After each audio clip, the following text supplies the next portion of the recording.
አደብህን ያዝ። ሙራድ ታደሰ የትም አትደርስም። ወላሂ ተልእኮህ ደግሞ አይሳካም። ለመከፋፈል ተልእኮህ ከሆነ የመጣኸው ተልእኮህ መቼም አይሳካም። ሰሞኑን ሁላችንም እንደምናውቀው የውይይት መድረክ ተከፍቶ በዛው የውይይት መድረክ ሼህ ኤልያስ እና ሼህ ፈኽሩዲን ተጋብዘው ነበረ።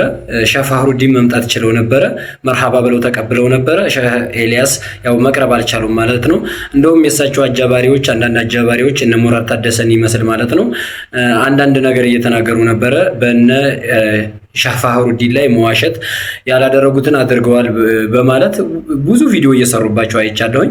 ከዛ ከቪዲዮዎቹ መካከል ምንድነው አንደኛው በአባጌታው መውሊድ ይመስለኛል ባለሳሳት በዛ ተገይተው ንግግር ባደረጉበት ወቅት እሱና አህመድ ይው ጫት እየቃሙ እግራቸው ላይ ያለን ጫት ሳይጨርሱ እንዴት ነው ወደ ውይይት የሚመጡት? እነዚህ ናቸው እንግዲህ ከሼህ ኤልያስ ጋር እንወያይ የሚሉት በማለት እነሱን ባልሆነ ባላደረጉት ነገር ቀጥፎባቸዋል ማለት ነው። የሚገርመው ነገር ደግሞ የተቀጠፈባቸው ሼሆች ናቸው ወደ ውይይቱ ቅረቡ እንወያይ ያሉት። የሚገርመው ነገር የሱና ኡስታዞች የተባሉት የሱና ሼሆች የተባሉት አልመጡም።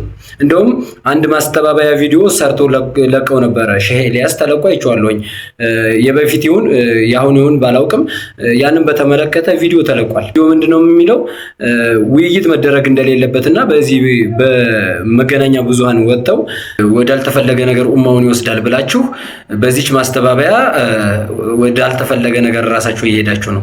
ለምን ፈሪነታችሁን ምንም መረጃ እንደሌላችሁ ውሸት እንደሆነ የምታደርጉት ሁሉ ውሸት እንደሆነ ነው እየተረዳን ያለ ነው። አሁን ላይ ለምን መቅረብ አልቻላችሁም? ሐቅን ያልያዘ ሰው አይቀርብም። እንደውም ሼህ ኤልያስ አንድ ያሉት ነገር አለ። ያ ነገር ምንድነው? አንድ አሊም ሻዋቂ ቢሆን እውነትን ቢይዝ አሉ በሰዓቱ ኪታቡ እጁ ላይ ላይኖረው ይችላል፣ ያልተመቸው ቦታ ላይ ሊሆን ይችላል። ያ ደግሞ በተቃራኒ ያለው ተመቻቸ ቦታ ላይና ሐሳቡ እንደፈለገ መግለጽ የሚችልበት ቦታ ላይ ሊሆን ይችላል። እና ከዛ አንፃር ያኛው ሐቅን ያልያዘው ሰው ቢያሸንፍ አሸነፈ ሊባል ነው ወይ? ሰዎችስ ወደዛ ወደ ጥመት ሊሄዱ ነው ወይ? ሐቅን ያልያዘ ሰው በምንኛው ደሊሉ ተከራክሮ ነው የሚያሸንፈው? አንድ ሰው እኮ እውነት ቦታ ላይ ሲሆን ነው አይደለ ደሊል መረጃ የሚኖረው። እንዴት ከየት መረጃውን አምጥቶ ሊያሸንፍ ይችላል? ይሄ ተሸንፈናል አናውቅም ላለማለት የሆነ ራሳችሁን ከፍ ለማድረግ የምትጠቀሙት ነገር ነው እንጂ እውነታው እንዳይወጣባችሁ የምታደርጉት ነገር እንጂ ሰነድ ኑሯችሁ ደሊል ኑሯችሁ ቢሆን ኑሮ ትመጡ ነበረ፣ ትወያዩ ነበረ። እንኳንም ማወቅናችሁ፣ ድሮም እናቃችሁ ነበረ። አሁንም እንኳንም ማወቅናችሁ በደንብ ማለት ነው። ውይይት አይቻልም አይሉ ውይይት ይቻላል። ውይይት እንደሚቻል ደግሞ ቁርአን ላይ ማስረጃ አለ። አላህ ሱብሓነሁ ወተዓላ በተከበረ ቃሉ ሱረቱ ነህል ላይ ለሰይዳችን ሰለላሁ ዐለይሂ ወሰለም እንዲህ ይላቸዋል፣ ኡድዑ ኢላ ሰቢሊ ረቢከ ቢልሂክመቲ ወልመውኢዘቲል ሐሰነቲ ወጃዲልሁም ቢለቲ አህሰን። ወደ ጌታህ መንገድ በብልሃትና በመልካም ግሳጼ ተጣራ፣ መልካም በሆነችም ዘዴ ተከራከራቸው። እንግዲህ ይሄ ነው። ክርክር ባይቻል ኖሮ ውይይት ባይቻል ኖሮ አላህ አይፈቅድም ነበር ነው። ለእናንተ ሲሆን ሌላ ትርጉም አለው። ነገር ግን ሼኾችን ባልሆነ ነገር መወንጀል ይሄ ከአንድ ሙእሚን አይጠበቅም። አንድ ሙስሊም ውሸት አይዋሽም። እንኳን አይደለም በሼኾች ላይ ያለህን መንገድ በያዙ ትልልቅ ሰዎች ላይ አይደለም ባልሆነ በተራ ሰው ራሱ አይዋሽም። ሲጀመር ሙራድ ታደሰ ባግራውንድህን እናውቃለን። ክርስቲያን ጋር እንደመከራከሩ ቀላል አይደለም። ይሄ ወንድማችን ሰከን ብለህ ራስህን ማን ብለህ ጠይቅ። ራስህን እንዳዋቂ ነው የምትስለው። ወላሂ ግን የተራ ነህ።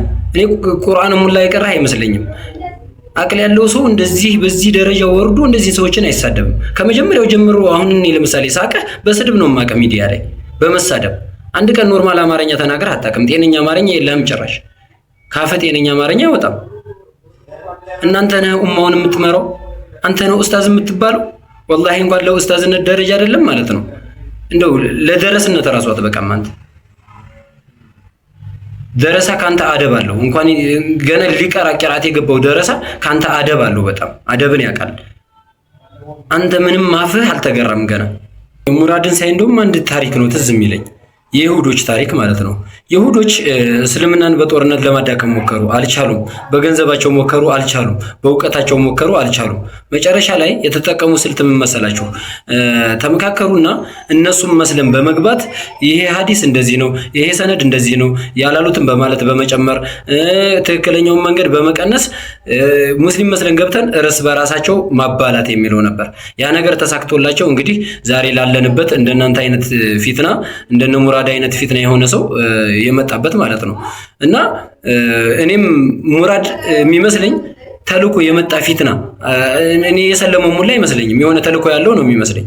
እሱና መሰረት ተልኮ ያላቸው ነው የሚመስለኝ ሁላ ለመከፋፈል የሆነ መሰረት ተደርገው ፕላን ተደርገው ወደ ሙስሊም ተልከው ለመከፋፈል የተላኩ ሰዎች ይመስሉኛል።